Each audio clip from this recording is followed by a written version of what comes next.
Today we're going to do a little bit of a different type of disabled parking spot video. Before I did, all rules and regulations. Where you see me looking down is because I'm reading the rules and regulations directly. So you really want to pay attention to those, because you'll see me down and because I'm reading the rules.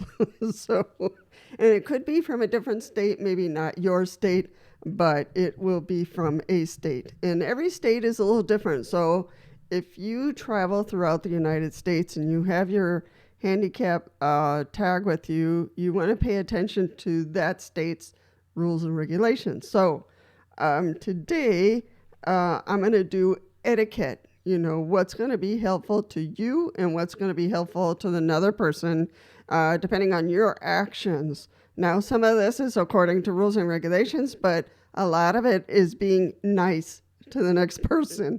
Okay. So, and strong recommendations, and I'll tell you why. All right. Etiquette. Park straight. Sometimes I realize that, we're tired or we're in pain or whatever, and we park in the spot, but kind of in an angle, and then you're blocking the next parking spot. So just take 60 seconds to straighten yourself out and park straight in the direction in which the parking spot was designed. Because sometimes you have it horizontal, sometimes you have it vertical. So just take your time. It's not a race, it's not a marathon, so straighten yourself out. Never, as I've said before, park in the line spot. And I will put a picture up here in the line spot, because that is not a parking spot. That is a area in which wheelchair users and walker users load and unload. All right. And you could get towed away or ticketed. So do not park in van spots.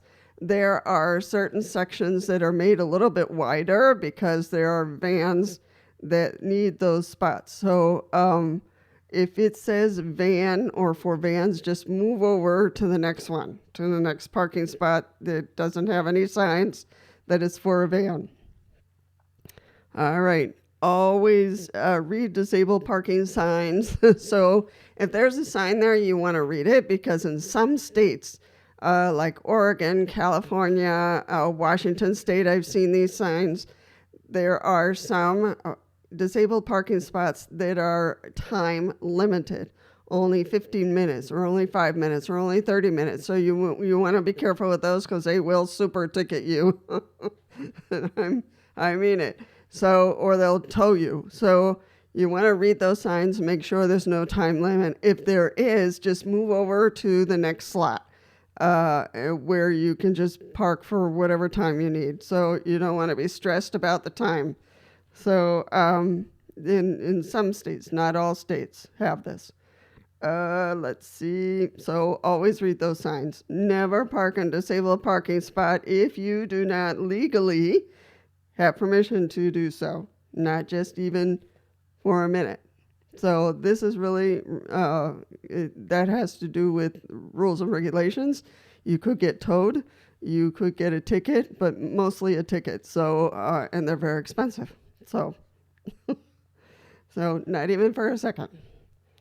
Let's see, if you forgot your disabled parking tag at home, sorry, you're not going to be able to park in a disabled parking spot. Even though your disability is very visible, you'll have to park in a regular parking spot for the day. So really important to have one in your car at all times.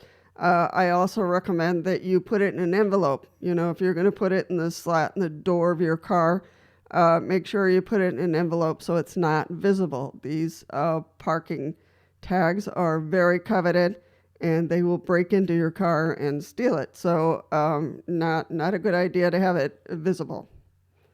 Or you can put it in your glove compartment. So either way.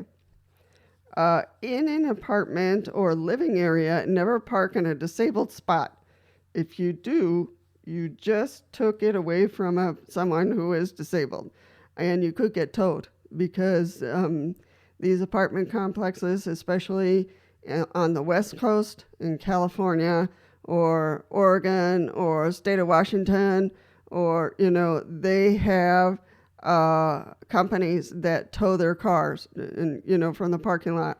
If someone is parked there that doesn't have a permit to park in that parking lot, that you could get towed. And if you park in someone's disabled parking spot, you will certainly get towed, or ticketed, or both. So, so it's not worth it. So those are the etiquettes that I have. If you have some other etiquettes that are important for using disabled parking spots, please post them down below. But let's be courteous to one another. Let's be conscious of people with disabilities, and polite, and let's help one another at all times. I just want to say this is not my original idea. One of the people who have been watching my videos made the suggestion to put out some etiquettes for us to be polite and kind to one another when we're using disabled parking spots. So I thought it was a great idea and something that's very important. So thank you to the person who made the suggestion. Let's keep on reminding each other of politeness and etiquette for disabled parking spots. See you in the next one.